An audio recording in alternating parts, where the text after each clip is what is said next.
முதல் வாசகம். ஆண்டவராகிய உம்மை புகழ்ந்து கொண்டே சென்றனர். சாலமோனின் ஞான நூலிலிருந்து வாசகம். அதிகாரம் 18 இறை திருவசனங்கள் 14 முதல் 16 மற்றும் அதிகாரம் 19 இறை திருவசனங்கள் 6 முதல் 9 முடிய. எல்லாம் அமைதியில் ஆழ்ந்திருந்த போது, நள்ளிரவு கடந்துவிட்ட வேளையில், எல்லாம் வல்ல உம் சொல் விண்ணகத்திலுள்ள அரியணையை விட்டு எழுந்து, அஞ்சா நெஞ்சம் கொண்ட போர் வீரனைப் போல் அழிவுக்கென குறிக்கப்பட்ட நாட்டின் மீது வந்து பாய்ந்தது. உமது தெளிவான கட்டளையாகிய கூரிய வாளை ஏந்திய வண்ணம் அது நின்று கொண்டு எல்லாவற்றையும் சாவினால் நிரப்பியது. மன்னகத்தில் கால் ஊன்றியிருந்த போதிலும் விண்ணகத்தை தொட்டு கொண்டிருந்தது. உம் பிள்ளைகள் தீங்கின்றி காக்கப்படும்படி படைப்பு முழுவதும் உம் கட்டளைகளுக்கு பணிந்து மீண்டும் தன் இயல்பில் புத்துயிர் பெற்றது.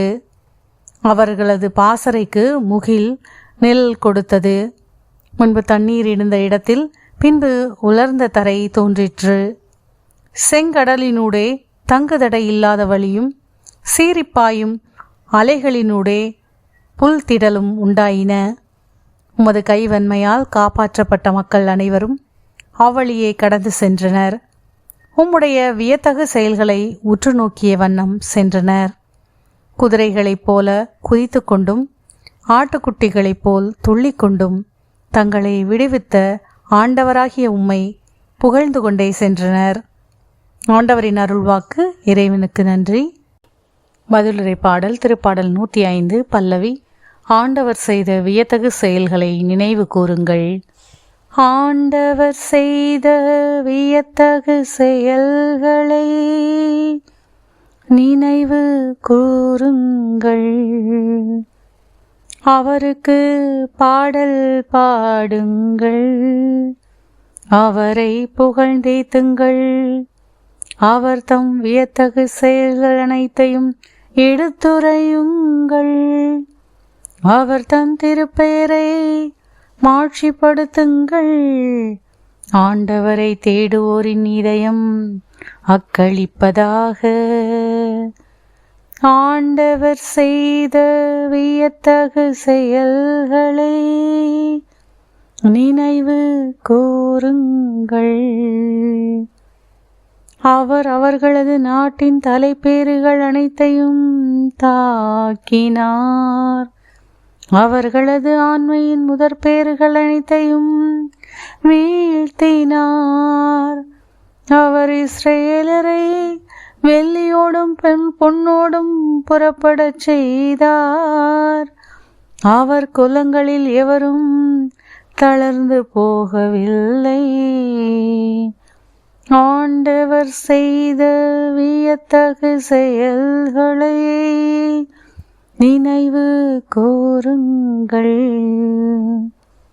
ஏனெனில் தம் அடியார் ஆபிரகாமுக்கு அளித்த தமது தூய வாக்குறுதியை அவர் நினைவு கூர்ந்தார். அவர் தம் மக்களை மகிழ்ச்சியோடு வெளிக்கொணர்ந்தார். அவர் தாம் தெரிந்தெடுத்தவர்களை ஆரவாரத்தோடு கூட்டிச் சென்றார். ஆண்டவர் செய்த வியத்தகு செயல்களை நினைவு கூறுங்கள். நற்செய்தி வாசகம். தாம் தேர்ந்து கொண்டவர்களுக்கு கடவுள் நீதி வழங்காமல் இருப்பாரா? லூக்கா எழுதிய தூய நற்செய்தியிலிருந்து வாசகம். அதிகாரம் 18 இறை திருவசனங்கள் 1 முதல் 8 முடிய. அக்காலத்தில் மனந்தளராமல் எப்பொழுதும் இறைவனிடம் மன்றாட வேண்டும் என்பதற்கு இயேசு ஓர் உவமை சொன்னார். ஒரு நகரில் நடுவர் ஒருவர் இருந்தார். அவர் கடவுளுக்கு அஞ்சி நடப்பதில்லை, மக்களையும் மதிப்பதில்லை. அந்நகரில் கைம்பெண் ஒருவரும் இருந்தார். அவர் நடுவரிடம் போய், என் எதிரியை தண்டித்து எனக்கு நீதி வழங்கும் என்று கேட்டுக்கொண்டே இருந்தார். நடுவரோ நெடுங்காலமாய் எதுவும் செய்ய விரும்பவில்லை. பின்பு அவர், நான் கடவுளுக்கு அஞ்சுவதில்லை, மக்களையும் மதிப்பதில்லை, என்றாலும் இக்கைம்பெண் எனக்கு தொல்லை கொடுத்து கொண்டிருப்பதால் நான் இவருக்கு நீதி வழங்குவேன். இல்லையானால் இவர் என் உயிரை வாங்கி கொண்டே இருப்பார் என்று தமக்குள்ளே சொல்லிக் கொண்டார். பின் ஆண்டவர் அவர்களிடம், நேர்மையற்ற நடுவரே இப்படி சொன்னார் என்றால், தாம் தேர்ந்து கொண்டவர்கள் அள்ளும் பகலும் தம்மை நோக்கி கூக்குரலிடும்போது கடவுள் அவர்களுக்கு நீதி வழங்காமல் இருப்பாரா? அவர்களுக்கு துணை செய்ய காலம் தாழ்த்துவாரா?